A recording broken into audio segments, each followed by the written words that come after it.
नहीं, क्रूर भी नहीं, अन्याय भी नहीं। वास्तव में हमारा राजा बहुत वीर और बहुत महान है। पिता के वचन का पालन करने के लिए वो 14 वर्ष वनों में भटकता रहा।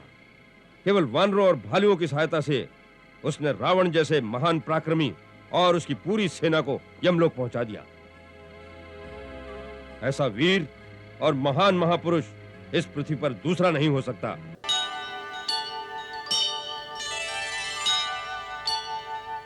महाराज एक योगी के पास कुछ मांगने जा रहे हैं, अपना ऐश्वर्य और पराक्रम दिखाने नहीं जा रहे हैं। देवी, भिक्षा खाली झोली में ही डाली जाती है। एक महात्मा के पास अपना वैभव दिखाने जाओगे तो सोने चांदी की चमक दमक और अहंकार ही लेकर आओगे। आपने सत्य कहा गुरुदेव। ऋष्यशृंग मुनि के द्वार पर राजा दशरथ नहीं, भिक्षुक दशरथ नंगे पांव जाएगा।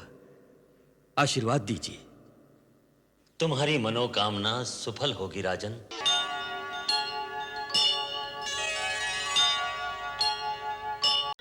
कि मैंने आपको कितने दुख दिए हैं, आपने मेरे लिए कितने कष्ट सहे हैं। अथाह समुद्र पर इतना लंबा सेतु बांधकर लंका पहुंचे, राक्षसों की असंख्य सेना के साथ उस महान युद्ध में अपने प्राणों की बाजी लगा दी, और वो भी मुझ जैसी एक साधारण स्त्री के लिए। सीते, ये तुमसे किसने कह दिया कि तुम एक साधारण स्त्री हो? महाराज, अब तो गंभीर हो गए।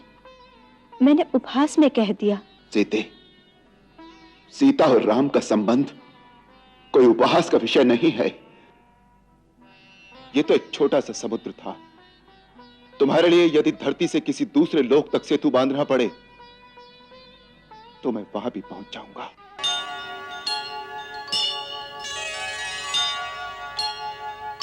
लक्ष्मण, तुम लोग तो सचमुच पगले हो। मेरी इतनी सी बात से विफल हो गए कि मैं तुम लोगों को कोई दंड दे रहा हूं। भैया, तुमसे तो कभी कोई भूल हो ही नहीं सकती। तुम तो भक्ति और सेवा का अवतार हो।